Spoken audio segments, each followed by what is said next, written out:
Bacaan pertama. Apabila Musa mengangkat tangan, lebih kuatlah pasukan Israel. Bacaan dari kitab Keluaran. Sekali peristiwa, datanglah orang Amalek dan berperang melawan orang Israel di Paran. Musa berkata kepada Yosua, "Pilihlah orang-orang bagi kita, lalu keluarlah berperang melawan orang Amalek. Aku sendiri besok akan berdiri di puncak bukit itu dengan memegang tongkat Allah di tanganku." Lalu Yosua melakukan seperti yang dikatakan Musa kepadanya dan berperang melawan orang Amalek. Sedangkan Musa, Harun dan Nur naik ke puncak bukit. Dan terjadilah hal berikut ini. Apabila Musa mengangkat tangannya, lebih kuatlah pasukan Israel. Sebaliknya, apabila Musa menurunkan tangannya, Amaleklah yang lebih kuat. Tetapi menjadi penatlah tangan Musa. Maka Harun dan Nur mengambil sebuah batu, meletakkannya di belakang Musa supaya ia duduk di atasnya. Lalu Harun dan Nur menopang kedua belah tangan Musa, seorang di sisi yang satu, seorang di sisi yang lain, sehingga tangan Musa tidak bergerak sampai matahari terbenam. Demikianlah Yosua mengalahkan Amalek dan rakyatnya dengan mata pedang. Demikianlah sabda Tuhan.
Orang-orang kepunyaan Allah diperlengkapi untuk setiap perbuatan baik. Bacaan dari surat kedua Rasul Paulus kepada Timotius. Saudaraku terkasih, hendaklah engkau tetap berpegang pada kebenaran yang telah engkau terima dan engkau yakini, dengan selalu mengingat orang yang telah mengajarkannya kepadamu. Ingatlah juga bahwa dari kecil engkau sudah mengenal kitab suci yang dapat memberi hikmat kepadamu dan menuntun engkau kepada keselamatan oleh iman akan Kristus Yesus. Segala tulisan yang diilhamkan Allah memegang bermanfaat untuk mengajar, untuk menyatakan kesalahan, untuk memperbaiki kelakuan, dan untuk mendidik orang dalam kebenaran. Dengan demikian, orang-orang kepunyaan Allah diperlengkapi untuk setiap perbuatan baik. Di hadapan Allah dan di hadapan Kristus Yesus yang akan menghakimi orang yang hidup dan yang mati, aku berpesan dengan sungguh-sungguh kepadamu demi penyertaannya dan demi kerajaannya. Wartakanlah sabda Allah, siap sedialah selalu, baik atau tidak waktunya. Nyatakanlah apa yang salah, tegur dan nasihatilah dengan segala kesabaran dan pengajaran. Demikianlah sabda Tuhan. Umat dimohon berdiri.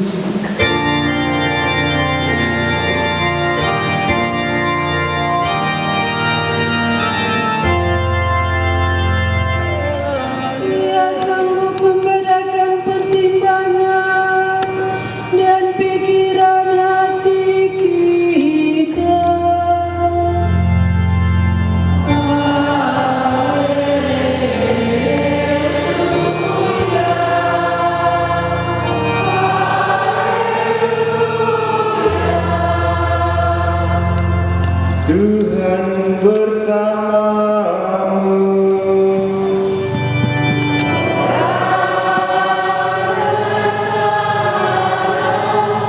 Inilah Injil Yesus Kristus menurut Lukas.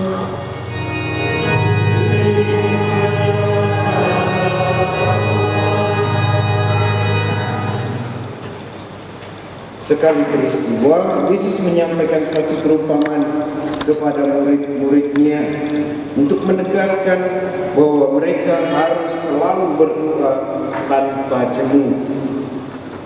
Ia berkata, di sebuah kota ada seorang hakim yang tidak takut akan Allah dan tidak menghormati siapapun. Di kota itu ada seorang janda yang selalu datang kepada hakim itu dan berkata, belalah aku terhadap lawanku. Beberapa waktu lamanya hakim itu menolak, tetapi kemudian ia berkata dalam hatinya, walaupun aku tidak takut akan Allah dan tidak menghormati siapapun, namun karena janda ini menyusahkan aku, baiklah aku membenarkan dia, supaya ia jangan terus-menerus datang dan akhirnya menyerang aku. Tuhan berkata, perhatikanlah apa yang dikatakan hakim yang tidak adil itu. Tidakkah Allah akan membenarkan orang-orang pilihannya yang siang malam berseru kepadanya? Apakah ia mengulur-ulur waktu sebelum menolong mereka? Aku berkata kepadamu, ia akan segera membenarkan mereka.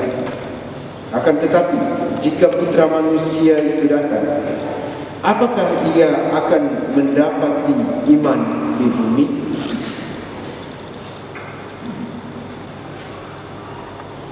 Demikianlah sabda Tuhan.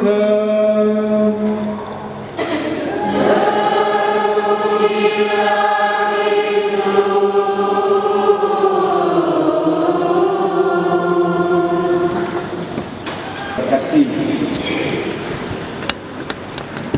Ada sekian banyak misionaris dulu awal orang-orang Belanda yang datang ke Indonesia, Romo-Romo Karmel. Salah satu di antaranya memilih untuk menjadi pertapa, untuk bertapa, dan ada beberapa tempat yang telah ia pakai untuk menjadi tempat pertapaan. Salah satunya di Flores. Diceritakan bahwa di Flores, di dekat kampungnya Ibu Mary Joseph dia memilih Makiria namanya tempat itu.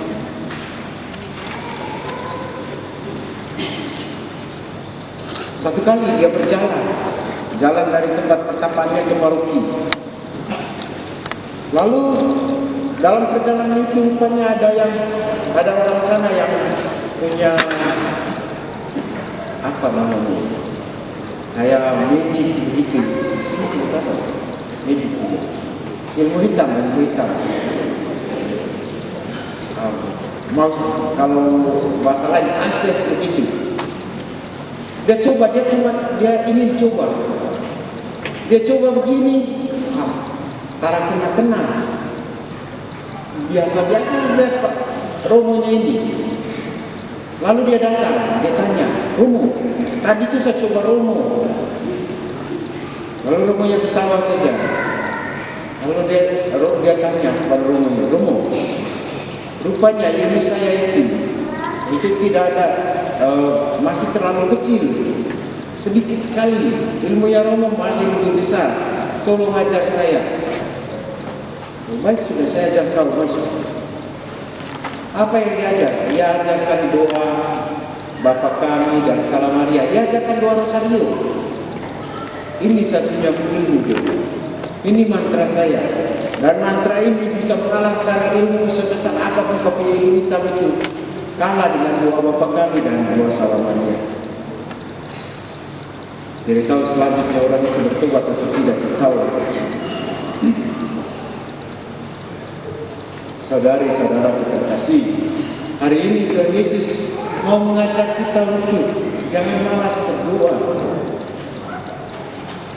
Dia katakan bahwa dia membuat perumpamaan itu supaya para murid itu, kita ini berdoa tidak jemu-jemu, dan kita percaya, kita harus yakin bahwa doa itu memiliki kekuatan.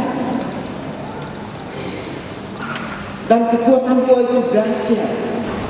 Dia tidak akan bisa dikalahkan oleh apapun. Dan doa itu melindungi kita. Kenapa doa itu melindungi kita? Karena ketika kita berdoa itu berarti kita berbicara dengan Tuhan. Ketika kita berdoa, kita menjalin hubungan yang baik dengan Tuhan. Tuhan yang sudah dari sananya mencintai kita. Tidak mungkin dia menolak kita ketika kita datang kepada dia. Ketika kita mau dekat dengan dia, berbicara dengan dia, tidak mungkin dia mengabaikan kita. Itu tidak mungkin. Tuhan Yesus membuat perumpamaan yang bagus sekali. Membuat perumpamaan bahwa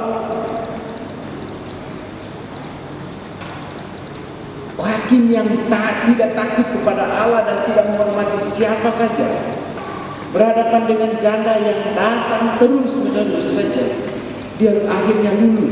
Meskipun dia punya dasar membela janda itu bukan karena belas kasih, bukan juga karena kebenaran, tapi karena kepentingannya sendiri. Tetapi yang perlu kita tahu bahwa dia yang seperti itu saja luluh ketika orang datang terus. Apalagi Tuhan kita yang memang sudah merindukan kita datang. Begitu kita datang, dia sudah lama merindukan kehadiran kita, kedatangan kita, maka dia pasti dengan tangan terbuka mau menerima kita, mau mendengarkan kita, dan bahkan mengabulkan apa yang kita minta. Tetapi menarik sekali cara janda itu meminta. Dia tidak memaksa hakim itu untuk membela dia, tidak. Untuk membenarkan dia, tidak. Yang dia minta adalah, belalah hakku. Belalah hakku. Maka baik juga kalau misalnya kita datang kepada Tuhan itu, minta apa yang menjadi hak kita. Minta apa yang menjadi kebutuhan kita. Bukan memaksa Tuhan untuk mengabulkan keinginan kita, tidak. Tetapi meminta Tuhan untuk membantu kita agar kita bisa mendapatkan apa yang menjadi hak kita. Dan di situ kekuatan doa akan kita rasakan. Akan menjadi saksi bagi kita. Yang terpenting adalah kita benar-benar berdoa dan berdoa memasrahkan. Seperti Musa tadi dalam bacaan pertama, dia mengangkat tangannya, memasrahkan kepada Tuhan. Ketika Musa berdoa, ketika Musa mengangkat tangan, itu simbol seseorang sedang berdoa. Israel dalam pertempuran mereka menang, mereka kuat. Tetapi ketika Musa tangannya turun, capek, Israel lemah, tentara Israel lemah. Di sini kita bisa ini merupakan gambaran bagi kita. Penting sekali sebagai orang tua itu berdoa. Sebagai ayah itu harus berdoa untuk keluarganya, untuk anak-anaknya. Musa ditampilkan sebagai pemimpin bangsa Israel, sebagai bapaknya bangsa Israel. Anak-anak pergi perang, bapak harus berdoa. Anak-anak sedang berjuang di bangku pendidikan atau di tempat kerja, bapak harus meluangkan waktu untuk berdoa. Kapan bapak berdoa? Sepanjang waktu, sepanjang mereka bertempur, sepanjang mereka berjuang, seorang ayah harus terus-menerus berdoa. Oh, ayah saja, ibu enak ya? Tidak, ibu juga. Dia masuk dalam kelompok orang tua. Orang tua itu harus berdoa, harus mendoakan anak-anaknya. Terus anak-anak juga harus berdoa untuk orang tua. Berdoa supaya orang tua tidak capek berdoa untuk kita. Minta kekuatan bagi mereka. Di situ tampil seorang ayah sebagai orang tua, sebagai bapak, sebagai mama. Tunjukkan cinta kita, perhatian kita kepada anak-anak itu.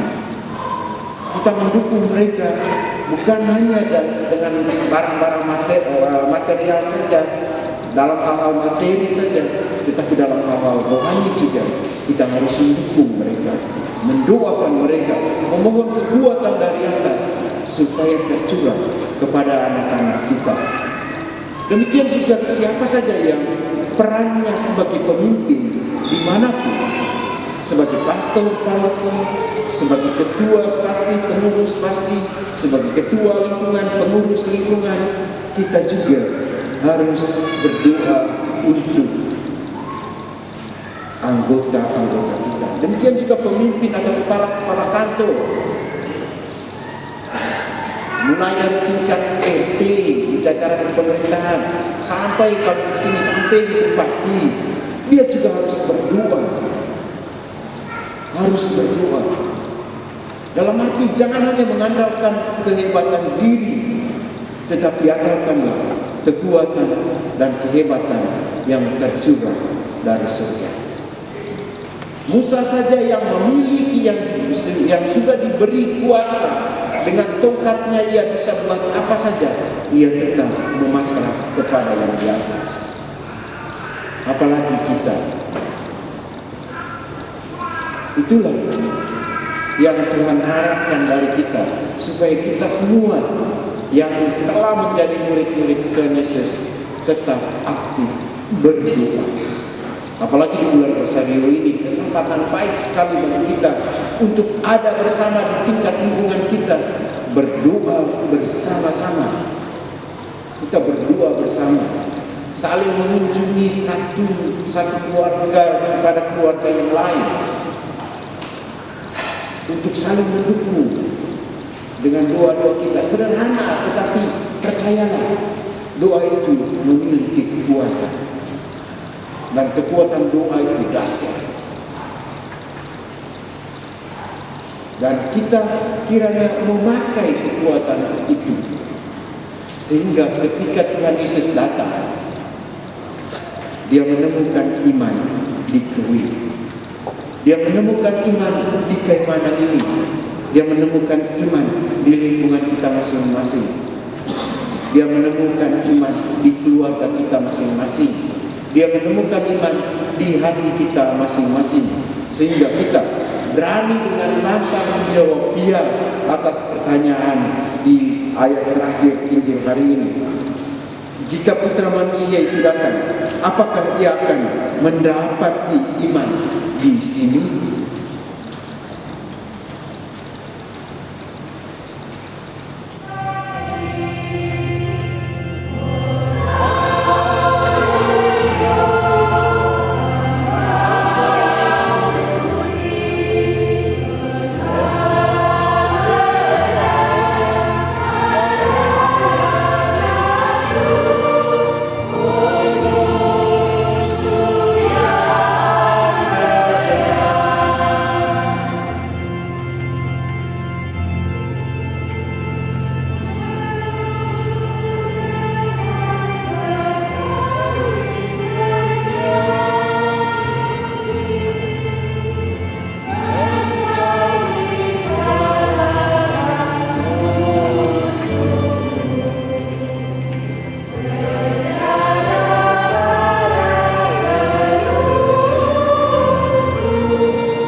Stasi Santo Ambrosius Krui, Minggu 16 Oktober 2022.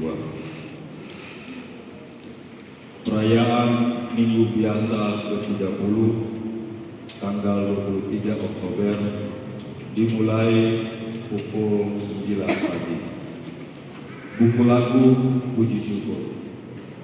Petugas lektor Bapak John Tama dan Bapak H.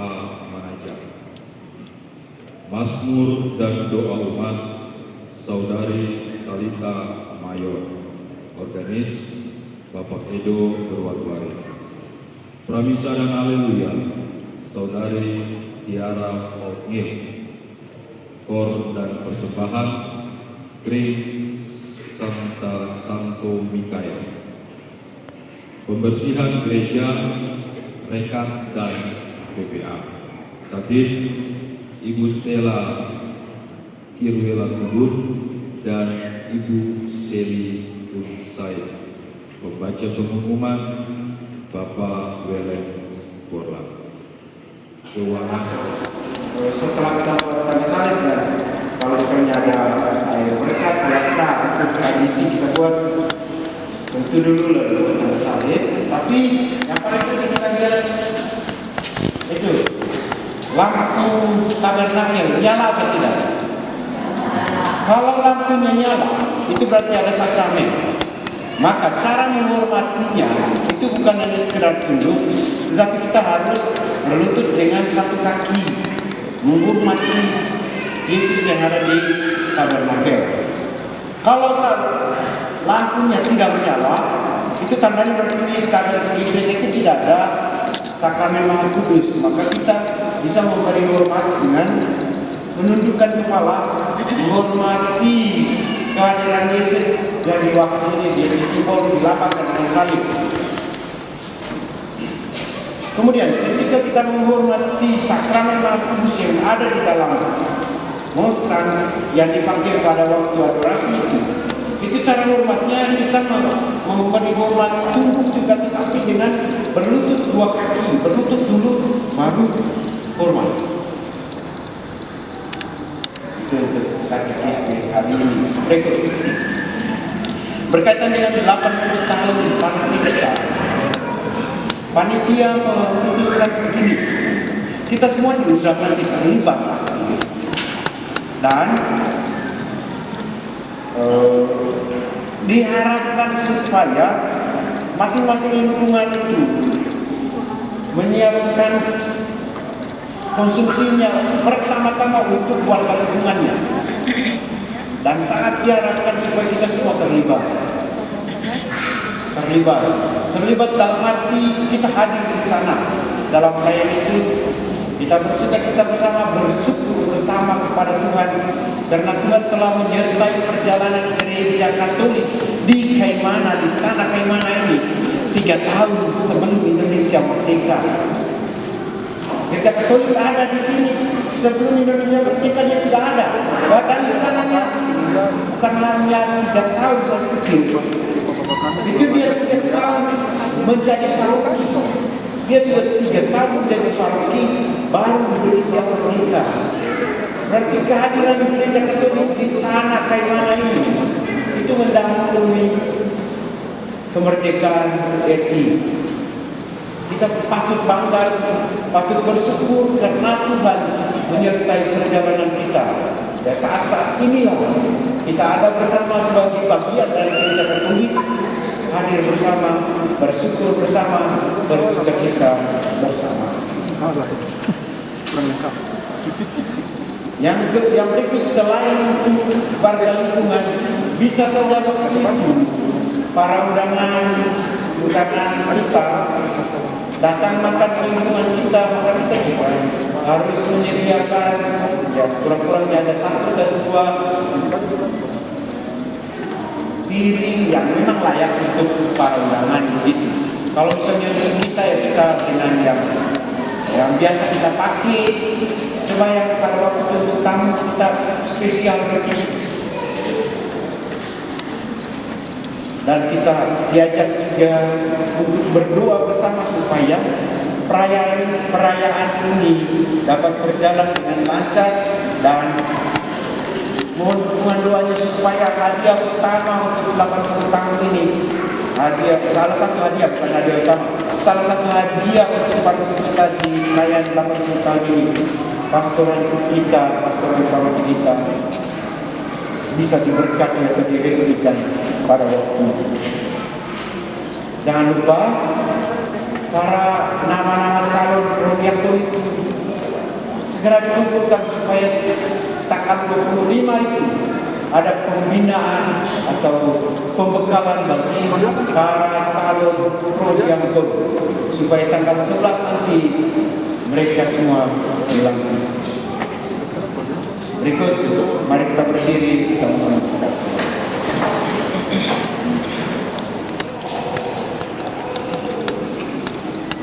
Tuhan bersamamu, saudari-saudara, keluarga saudara, hidup, karya, kerja, belajar, mereka yang dikenangkan dalam perayaan ini, mereka telah berjanjikan untuk mendoakan mereka yang mengharapkan doa kita, dilindungi, dibimbing, dan diberkati oleh Allah yang Maha Kuasa, Bapa dan Putra dan Roh Kudus. Dengan ini perayaan Ekaristi kita